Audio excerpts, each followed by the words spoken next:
We all know Royal Enfield as the makers of cruiser bikes, but if you just go back, if you ride back to the past, you'll notice that Royal Enfield was actually the makers of cafe racers. The first cafe racer was born from Royal Enfield's factory in 1960, and by 1965 the Continental GT was born.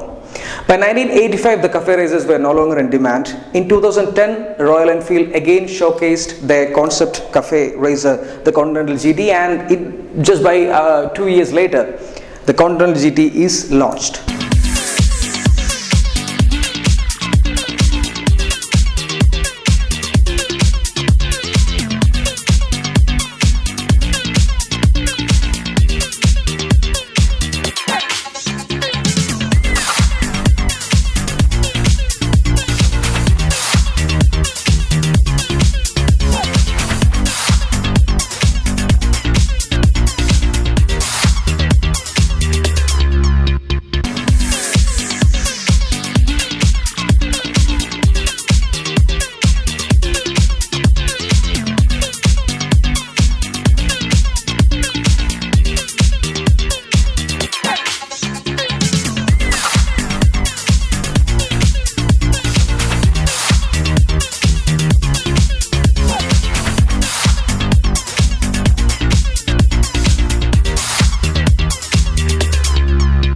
If you speak about the design of the cafe racer, the Continental GT, I would say that Royal Enfield is spot on with the designing.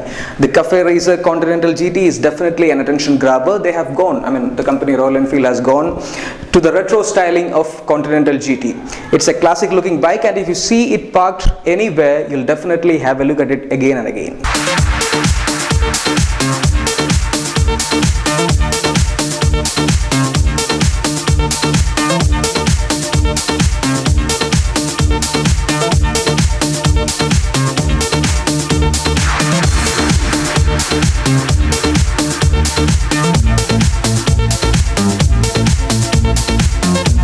Royal Enfield has got the styling of the Continental GT spot on. When viewed in person, it looks the part and is quite an attention grabber. The company has remained true to the original cafe racer, and the modern example flaunts the retro design elements proudly. The long tank, alloy spoke wheels, humped back racing seat, and a sensation that the motorcycle has gone on a diet is immediately apparent. Fit and finish levels are very good too, and it's only when you observe very carefully do you find some rough edges. Paint quality is excellent, and the Continental GT comes out of a new factory which has a modern paint shop which shows on the GT.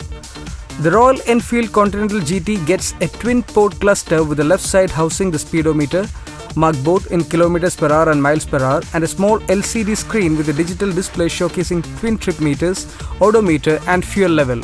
The right port is the tachometer, and both the ports get a chunky chrome surround.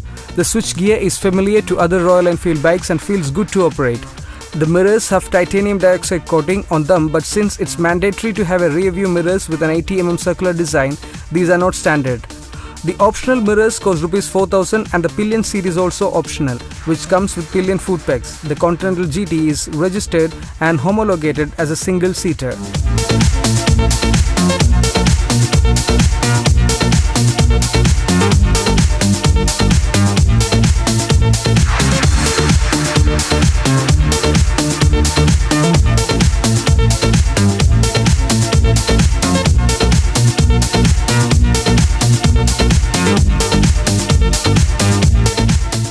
Royal Enfield claims that the Continental GT is the fastest, lightest and the most powerful bike from their stable yet. Now powering this is the engine that's doing its duty in the Thunderbird 500 and the Classic 500, but here the engine capacity has been increased to 535cc, and it displays a power of 29.1 PS at 5100 rpm, yes, 5100 rpm, and 44 Nm of torque at 4000 rpm.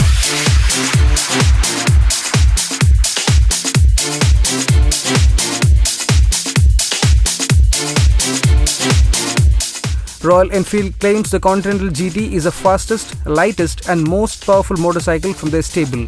Powering the flagship thumper is the same old engine which does duty in the Classic 500 and Thunderbird 500, but this one has been given increased capacity at 535cc with a bore up and ECU remap.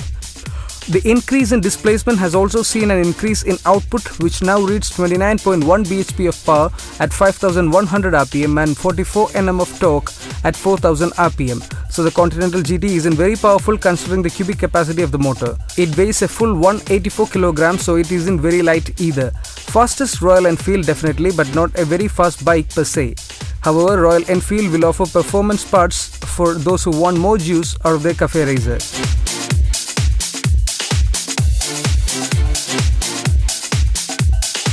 The Royal Enfield Continental GT reaches 100 km per hour in 3rd gear, and you can cruise comfortably at that speed in 5th gear with the tacho needle hovering around at 3500 rpm. The Continental GT reaches 120 km per hour easily, and when pushed hard should show 140 km per hour on the speedo easily. However, the incessant vibrations post 100 km per hour can be felt through the handles, tank, seat and foot pegs, which hamper high-speed riding. The gearbox is average and there are many false neutrals, although the clutch is light and well weighed.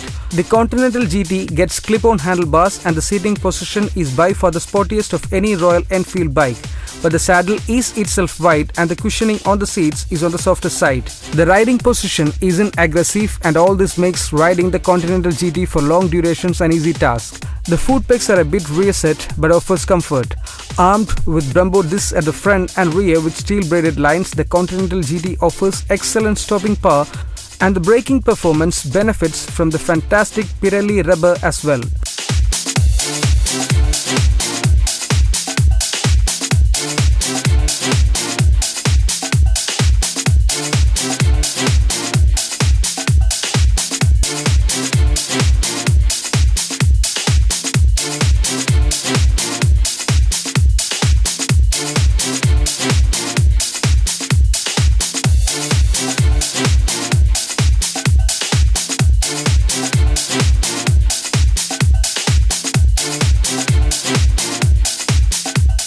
The Royal Enfield Continental GT is a very different kind of bike. It's not the kind of bike that you would see every day or you would ride every day. Now then again, a Royal Enfield is also like that.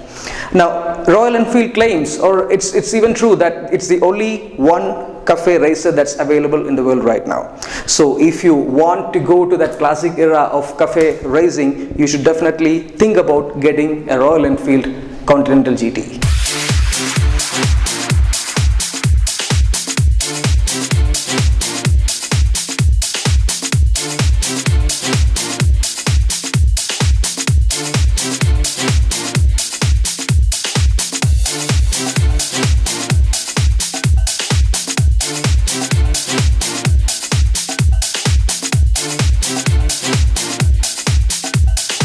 Alright, so there we end this week's episode of Green Signal. That's all I have from our stable about cars and bikes. Next week, meet you, same time, same channel. Till then, adieu.